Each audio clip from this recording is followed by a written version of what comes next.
2025 ജെയ്മെയിൻ എക്സാമിന് all India തലത്തിൽ മികച്ച പ്രകടനം കാഴ്ചവെച്ച കേരളത്തിനും ബ്രില്യൻറ്റിനും അഭിമാനമായി മാറിയ ഞങ്ങളുടെ സ്വന്തം വിദ്യാർത്ഥി, അതെ, അക്ഷയ് ബിജു ആണ് ഞങ്ങളോടൊപ്പം ജോയിൻ ചെയ്യുന്നത്.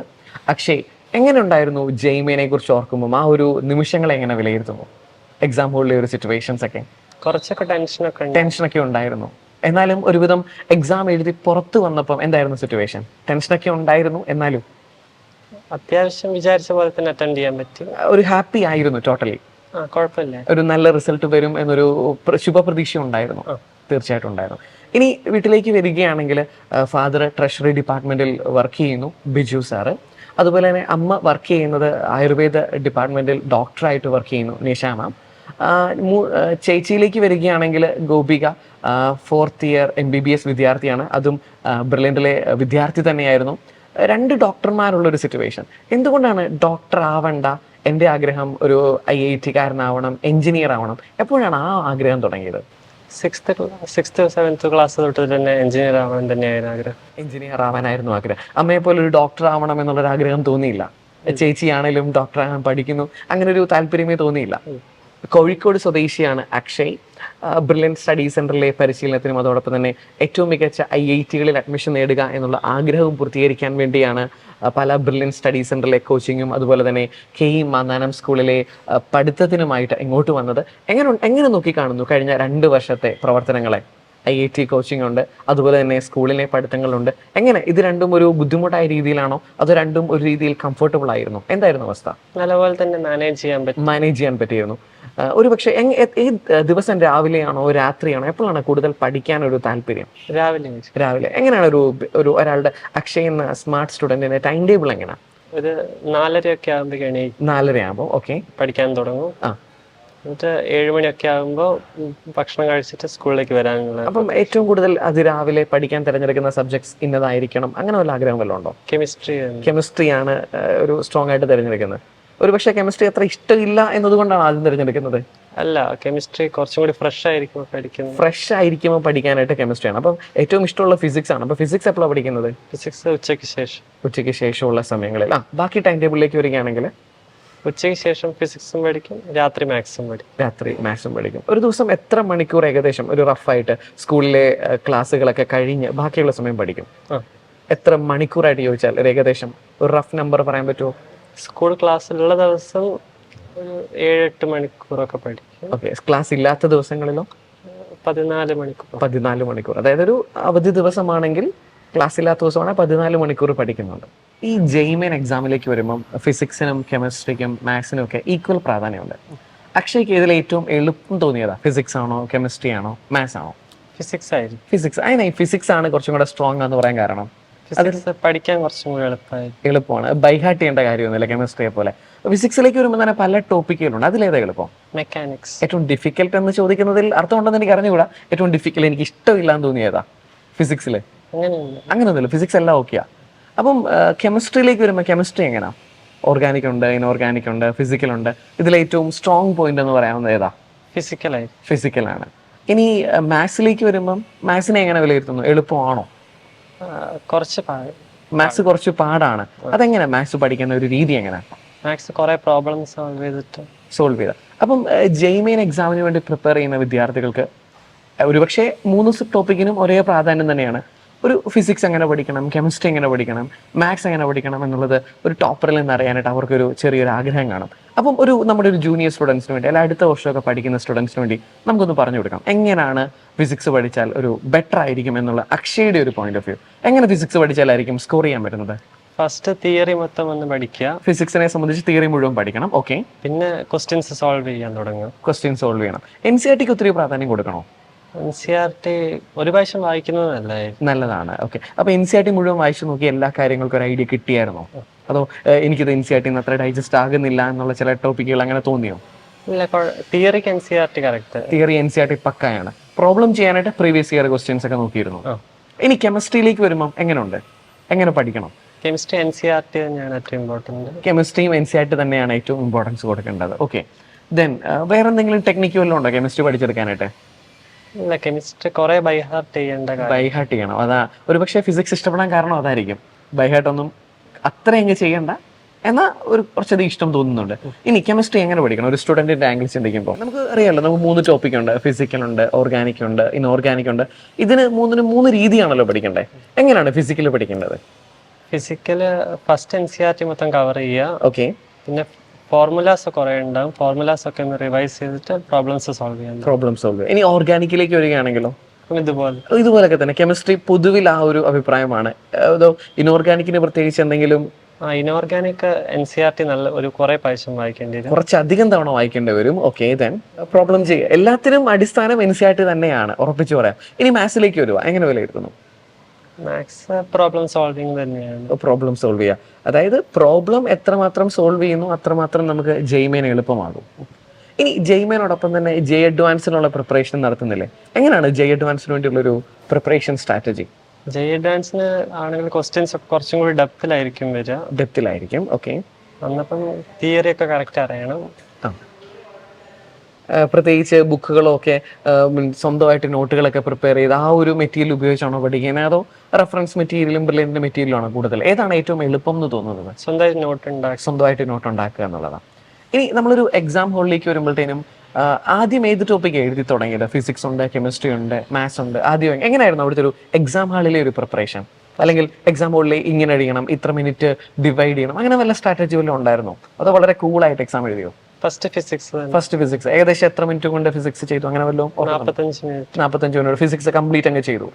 ഓക്കെ, ദെൻ അടുത്തത് കെമിസ്ട്രി 45 മിനിറ്റ്. കെമിസ്ട്രി 45 മിനിറ്റിൽ അങ്ങ് തീർത്തു. ഓക്കെ, ദെൻ ബാക്കി അപ്പം കുറച്ചധികം സമയം കൂടുതലുണ്ട്. ആ സമയം മുഴുവൻ മാത്സിനെ കൊണ്ട് സ്കോർ ചെയ്തു. ഏത് ഷിഫ്റ്റിലായിരുന്നു എക്സാം എഴുതിയത്? 29th second shift.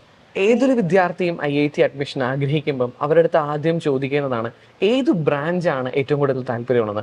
ഇതേ ക്വസ്റ്റ്യൻ തന്നെ ഞാൻ അക്ഷയുടെ അടുത്തും റിപ്പീറ്റ് ചെയ്യുകയാണ്. ഏത് ബ്രാഞ്ച് പഠിക്കാനാണ് ആഗ്രഹം? Computer science. ഒരുപക്ഷെ എല്ലാ വിദ്യാർത്ഥികളും ഇപ്പൊ ട്രെൻഡ് കമ്പ്യൂട്ടർ സയൻസ് ആണ് എന്നതുകൊണ്ടാണോ, അതോ എന്റെ പാഷൻ കമ്പ്യൂട്ടർ സയൻസ് ആണ് എന്ന് തിരിച്ചറിഞ്ഞിട്ടാണോ? ഏതായിരിക്കും? കമ്പ്യൂട്ടർ സയൻസിനോട് തന്നെയാണ് താല്പര്യം. കോഡിംഗ് ഒക്കെ ചെയ്യാറുണ്ട്, താല്പര്യമുള്ള ഒരാൾ തന്നെയാണ്. ഇനി ഒരുപക്ഷെ ജെയ്മേനെ ഏറ്റവും മികച്ച റിസൾട്ടിനോടൊപ്പം തന്നെ പല ഒളിമ്പ്യാഡ് എക്സാമുകളിലും ടോപ്പർ ആയിരുന്നു അക്ഷയ്. RMO 2024, 2025 വർഷത്തിൽ വിന്നറായിരുന്നു. അതുപോലെ തന്നെ 2025 കെമിസ്ട്രി ഒളിമ്പ്യാഡിലും വിന്നറായിരുന്നു. എങ്ങനെ ഉണ്ടായിരുന്നു ഒരു ഒളിമ്പ്യാഡിന് വേണ്ടിയുള്ള പ്രിപ്പറേഷൻസ്? ഒളിമ്പ്യാഡിന് ജെയിന്റെ കൂടെ തന്നെ ജെയുടെ പ്രിപ്പറേഷൻ എക്സ്ട്രാ എന്തെങ്കിലും വർക്ക് ചെയ്തിരുന്നോ? അതോ ജെയ്മേന്റെ പഠിത്തം അല്ലെങ്കിൽ അഡ്വാൻസിന്റെ പ്രിപ്പറേഷൻ ഇത് മാത്രം? അഡ്വാൻസിന്റെ പ്രിപ്പറേഷൻ മാത്രം മതി. അതുണ്ടെങ്കിൽ ഈസി ആയിട്ട് നമുക്ക് ഒളിമ്പ്യാഡും ക്വാളിഫൈ ചെയ്യാം. ഏതൊരു വിദ്യാർത്ഥിയുടെയും വിജയത്തിന് ഏറ്റവും സപ്പോർട്ടായി നിൽക്കേണ്ടത് അവരുടെ ഫാമിലി മെമ്പേഴ്സ് തന്നെയാണ്. അക്ഷയുടെ ഒരു വിജയത്തിന് എത്രമാത്രം ഫാമിലിയുടെ സപ്പോർട്ട് ഉണ്ടായിരുന്നു? പാരന്റ്സ് നല്ല സപ്പോർട്ടിംഗ് ആയിരുന്നു. ഓക്കെ, ചേച്ചി നല്ല സപ്പോർട്ടീവ് ആയിരുന്നു. ശരിക്കും സ്വദേശം കോഴിക്കോടാണ് സെറ്റിൽ ചെയ്തിരിക്കുന്നത്. അച്ഛന്റെ പേര് ബിജു. അച്ഛൻ കോഴിക്കോട് ട്രഷറിയിലെ ജൂനിയർ സൂപ്രണ്ടന്റായി വർക്ക് ചെയ്യുന്നു. അമ്മ നിഷ. അമ്മ ആയുർവേദ ഡോക്ടറായി വർക്ക് ചെയ്യുന്നു. അമ്മ ഇപ്പം കോഴിക്കോട് നിന്ന് ആലപ്പുഴയിലേക്ക് ട്രാൻസ്ഫർ. അതായത് കോഴിക്കോട് സെറ്റിൽ ചെയ്യുന്ന നിങ്ങൾ ബ്രില്യന്റിൽ പഠിക്കുന്നതിന് വേണ്ടി മാത്രമായിട്ട് കോട്ടയത്തേക്ക് സെറ്റിൽ ചെയ്താൽ വരുന്നു. ഈ 2 വർഷം പൂർണ്ണമായും കോട്ടയത്ത് സെറ്റിൽ ചെയ്യുന്നു. ഇനി ചേച്ചിയുടെ കാര്യം. ചേച്ചിയാണെങ്കിലും ബ്രില്യന്റിൽ 4 വർഷങ്ങൾക്ക് മുമ്പ് റിപ്പീറ്റർ ബാച്ചിലെ വിദ്യാർത്ഥിയായിരുന്നു. ഇപ്പം MBBS വിദ്യാർത്ഥിയാണ്. എങ്ങനെ ഉണ്ടായിരുന്നു ഒരു ചേച്ചിയുടെ ഒരു സപ്പോർട്ടും ഒരു മെന്റർഷിപ്പും? ചേച്ചി നല്ല സപ്പോർട്ടിംഗ് ആയിരുന്നു. ഓക്കെ, ചേച്ചി പ്രിപ്പയർ ചെയ്യുന്നതൊക്കെ കണ്ടു പഠിച്ചിട്ടുണ്ടോ ആ ഒരു സമയത്ത്? എങ്ങനെ ഉണ്ടായിരുന്നു ഒരു ഇൻസ്പയറിംഗ് ആയിട്ട് അല്ലെങ്കിൽ ബ്രില്യന്റിൽ വരണം എന്ന് തോന്നിയത് ചേച്ചിയുടെ ആ ഒരു എഫേർട്ടും ചേച്ചി കിട്ടുന്ന റിസൾട്ടും ഒക്കെ കണ്ടിട്ടാണോ? എന്നാൽ ഞാൻ വീണ്ടും ചോദിക്കാൻ ആഗ്രഹിക്കുന്ന ആദ്യം ചോദിച്ച ചോദ്യം തന്നെയാണ്, എന്തുകൊണ്ടാണ് ഒരു എഞ്ചിനീയർ എന്നതിലേക്ക് ഉറപ്പിച്ചത്? ചേച്ചി ഡോക്ടർ ആകുന്നത് കണ്ടു, ബ്രില്യന്റിൽ പഠിക്കുന്നത് കണ്ടിട്ടാണ് ബ്രില്യന്റിലേക്ക് വരാൻ തീരുമാനിച്ചത്. എന്നാലും ഡോക്ടർ അല്ല എൻ്റെ ആഗ്രഹം, എഞ്ചിനീയർ ആണെന്ന് എപ്പോഴാണ് ശരിക്കും തിരിച്ചറിഞ്ഞത്? കമ്പ്യൂട്ടർ സയൻസിനോടൊക്കെ ചെറിയ ക്ലാസ്സിൽ ഭയങ്കര താല്പര്യം ഉണ്ടായിരുന്നു. കമ്പ്യൂട്ടർ സയൻസിനോടുള്ള താല്പര്യമാണ് ഒരു എഞ്ചിനീയറിംഗ് എന്നൊരു ഫീൽഡിലേക്ക് അക്ഷയെ അടുപ്പിച്ചത്. ഏതൊരു വിദ്യാർത്ഥിയും ആഗ്രഹിക്കുന്ന ഒരു വിജയമാണ് അക്ഷയ് നേടിയെടുത്തിരിക്കുന്നത്. ഈ ഒരു ജെയ്മെയിൻ എൻട്രൻസ് എക്സാമിന് ഇത്രയും മികച്ച വിജയം നേടിയെടുക്കാനായിട്ട് ബ്രില്യന്റ് എത്രമാത്രം സഹായകരമായി? എങ്ങനെയാണ് ബ്രില്യന്റിനെ ഓർത്തെടുക്കാൻ ആഗ്രഹിക്കുന്നത്?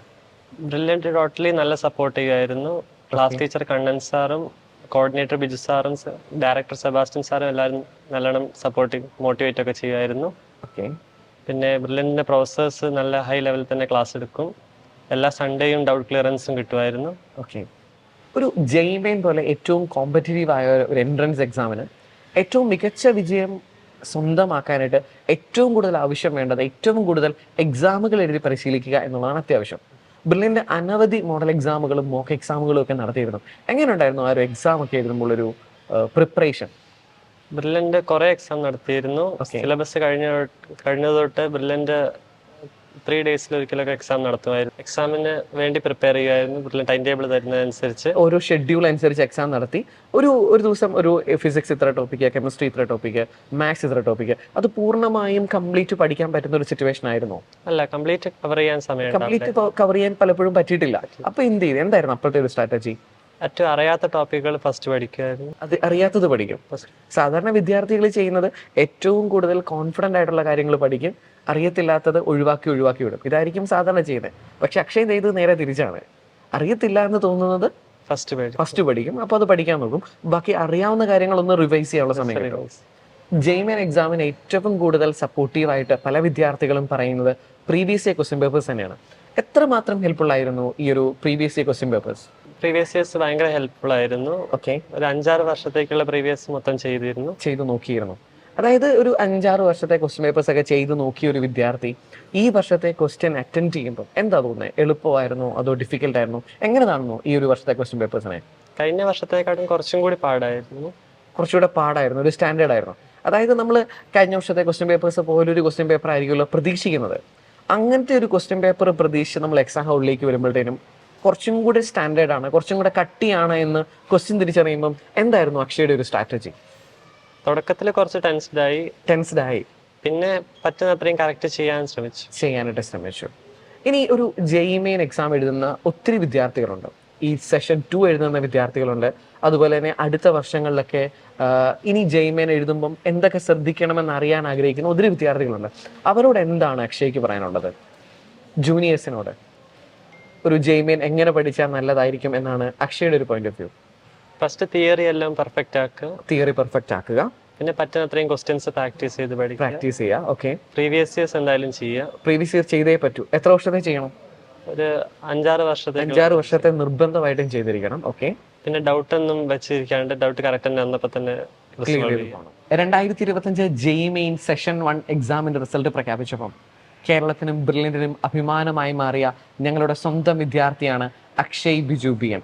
ഒരു ടോപ്പർ എങ്ങനെ ആയിരിക്കണം, അതല്ല ഒരു ജെയ്മെയിൻ ക്രാക്ക് ചെയ്യാൻ ആഗ്രഹിക്കുന്ന ഏതൊരു വിദ്യാർത്ഥിയും എങ്ങനെ ഫിസിക്സ്, കെമിസ്ട്രി, മാത്സ് പഠിച്ചാൽ എക്സാം ക്രാക്ക് ചെയ്യാൻ പറ്റും, അതുപോലെ തന്നെ എങ്ങനെയാണ് ഇതിനു വേണ്ടി ശരിക്കും പ്രിപ്പയർ ചെയ്യേണ്ടത് എന്നതിനെക്കുറിച്ചുള്ള വളരെ കൃത്യമായ ഇൻഫർമേഷൻ അക്ഷയ് നമ്മോട് പങ്കുവച്ചു. അക്ഷയ് എല്ലാവിധ ആശംസകളും നേരുന്നു. ഇനിയുള്ള എക്സാമിന് ഇതിൽ കൂടുതൽ റിസൾട്ടുകൾ ഉണ്ടാവട്ടെ. അങ്ങനെ കേരളത്തിനും ബ്രില്യൻറ്റിനുമെല്ലാം ഏറ്റവും കൂടുതൽ അഭിമാന നിമിഷങ്ങൾ തരട്ടെ എന്ന് ഞങ്ങൾ ആശംസിക്കുന്നു. അതുപോലെ ഇഷ്ടപ്പെട്ട IITL കമ്പ്യൂട്ടർ സയൻസ് എന്ന സീറ്റും നേടിയെടുക്കട്ടെ ഞങ്ങൾ ആശംസിക്കുന്നു. എല്ലാവിധ ആശംസകളും. Brilliant Study Center, India's #1 coaching center for NEET and JEE.